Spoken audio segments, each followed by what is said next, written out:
नमस्कार देवियों और सज्जनों। सत्य परेशान तो हो सकता है, पर सत्य कभी पराजित नहीं हो सकता। सत्य न विचलित हो कभी, सत्य न सकता हार। मिटे पाप का मूल भी, करे सत्य जब वार। सत्य के निरूपण, सत्य के प्रतिरूप, सत्य की मूर्ति और सत्य का एकमात्र प्रतिनिधित्व भगवान श्री राम की कुंडली की विश्लेषण आपके समक्ष रखता हूँ।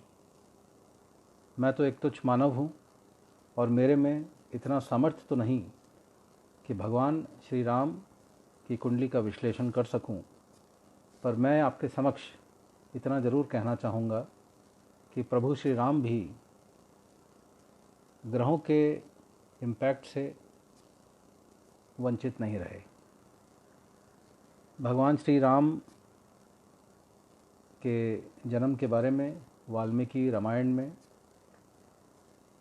बहुत स्पष्ट तरीके से वर्णन किया गया है कि कब उनका जन्म हुआ, और उसी वाल्मीकि रामायण जो हमारे स्क्रिप्ट्स हैं, मैन्यूस्क्रिप्ट्स हैं, उन्हीं के बेसिस पे, उसी जन्म तिथि पे, उसी के जन्म के समय पे जो हमारे पहले के आचार्य हुआ करते थे, उन्होंने जो कुंडली बनाई और वेदों द्वारा जो हमारे तक पहुंची, उसी का विश्लेषण आज आपके सामने रखता हूं। ये जानकारी सोशल मीडिया में भी है, कई साइट्स पे है, कई ज्योतिषाचार्य और कई आचार्यों ने इस कुंडली के विश्लेषण किया है। तो आइए हम जानें कि भगवान श्री राम की कुंडली में ऐसे क्या मुख्य योग थे जिन्हें हम भगवान श्री राम के नाम से जानते हैं।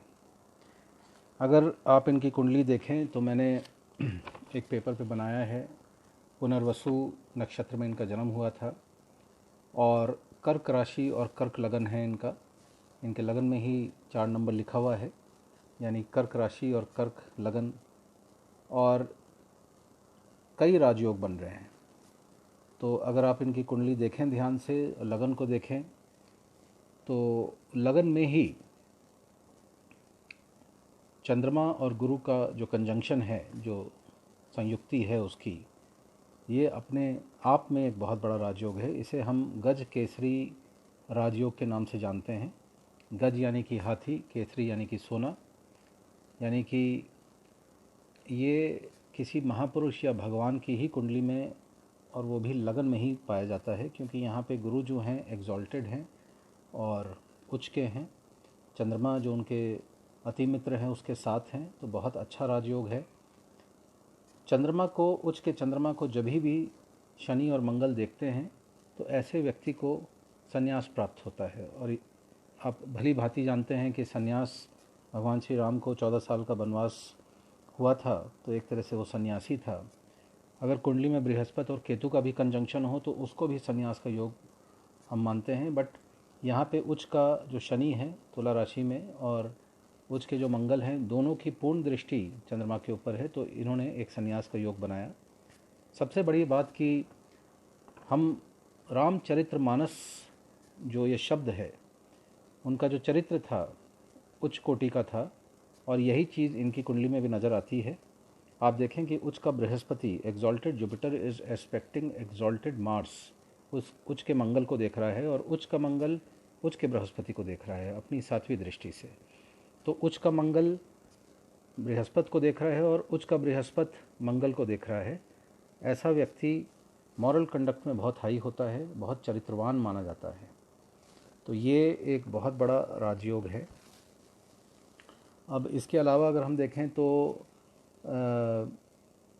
ये कर्क लगन की कुंडली है, कर्क राशि की है। कर्क लगन जिनका स्वामी चंद्रमा होता है, वो आप देख सकते हैं कि ऐसे व्यक्ति बहुत दयामय, करुणा से उनका मन भरा रहता है, माता के प्रति अपार प्रेम होता है और माता से बहुत लगाव होता है, माता के आदेश का पालन होता है। एक बार जो माता ने कह दिया उसको ये उसका पालन करते हैं। तो ये भी चीज़ निकल के आ रही है कि कर्क लगन, कर्क राशि यहाँ पे जो इनके लगन में बैठा हुआ है, ये इनमें करुणा भी थी, दया भी थी, और रावण का वध करने से पहले भी इन्होंने इस चीज़ का संदेश दिया था।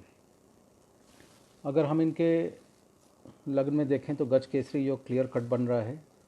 अगर हम 4th हाउस में आ जाएं, जो कि हृदय का स्थान है, चौथा घर है, अपने खुद के भवन का घर है, माता का घर है, सुख का घर है, सुख सुविधा का घर है, इंटरनल ब्लिस का घर है, तो वहाँ पे आप देखेंगे तो उच्च के शनि बैठे हुए हैं। उच्च के क्यों हुए? क्योंकि तुला राशि में है। तुला राशि में शनि उच्च के हो जाते हैं, बहुत बढ़िया है। और अगर आप देखें सूर्य और बुध यहाँ पर बैठ के, ये भी केंद्र में 10वें घर में दशम में बैठे हुए हैं। यहाँ सूर्य मेष राशि में उच्च के हो गए, तो ये भी एक बहुत बड़ा राजयोग है, बुधादित्य योग बनता है। ये सूर्य और बुध का जो कंजंक्शन है, उसकी जो संयुक्ति है, वो बुधादित्य योग बनाती है। और यहाँ पे सूर्य उच्च के हो गए हैं, और मंगल यहाँ पे उच्च के हैं। तो इस तरह से भगवान राम मांगलिक भी हुए, क्योंकि 7वें घर में अगर मंगल बैठता है तो ऐसा इंसान मांगलिक हो जाता है, मांगलिक भी हुए। तो आप देखें कि चारों जो केंद्र के हैं उसमें टॉप के ग्रह बैठे हुए हैं। चंद्रमा और बृहस्पति लग्न में बैठ के बहुत बड़ा राजयोग बना रहे हैं, जिसको हम गज केसरी योग कह रहे हैं।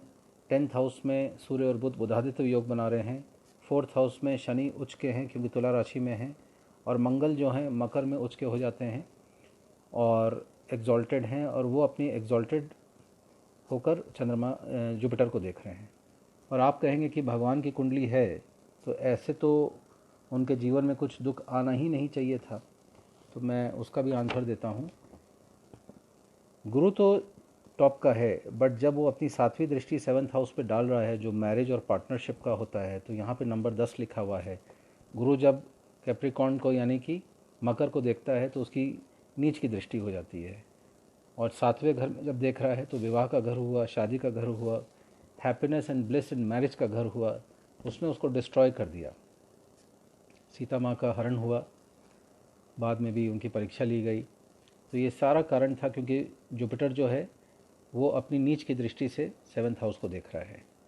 इसी तरह शनि अगर 10th हाउस को देखेंगे अपने 7th दृष्टि से, तो वहाँ पे भी उनकी दृष्टि नीच की हो जाती है, क्योंकि यहाँ पे 1 नंबर है, मेष राशि में शनि नीच के हो जाते हैं। और उसका अगर आप उल्टा कर लें, जो भगवान सूर्य हैं वो जब शनि को देख रहे हैं, तो तुला राशि में भगवान सूर्य जो हैं वो नीच के हो जाते हैं। तो शनि जब अपनी मेष को देख रहे हैं तो वहाँ नीचता हो गई, और ये यहाँ जब देख रहे हैं तो यहाँ नीचता हो गई, इसीलिए उनको राजपाट छोड़ना पड़ा था। यही एकमात्र कारण था। और इनके तीसरे घर में राहु है। तीसरा घर हम जानते हैं कि यंगर सिबलिंग्स का होता है, यंगर ब्रदर्स एंड सिस्टर्स का होता है। लक्ष्मण जो उनके साथ वनवास गए थे, उनको तीर लगा था, उनको बाण लगा था, मूर्छित हो गए थे, तभी संजीवनी बूटी हनुमान जी लाए थे और उनको फिर जीवित किया था। बट राहु पाप ग्रह होने के वजह से छोटे भाई पर उसने नीचता का एक परिचय दिया। राहु ने, चूँकि एक पाप ग्रह है, तो उसने बाण लगवाया, उनको मूर्छित किया। तो उसने तो अपना रंग दिखाया ही दिखाया राहु ने। पर राहु पराक्रम का भी घर माना जाता है, और ये पराक्रम ही था भगवान श्री राम का कि वो लंका पार गए और रावण का वध किया। बिना पराक्रम के तो ये संभव ही नहीं हो सकता था। तो ये भी राहु ने भी अपना यहाँ पे कमाल दिखाया। और अगर हम बाकी देखें, मंगल इनके 7वें घर में है और उच्च के हैं।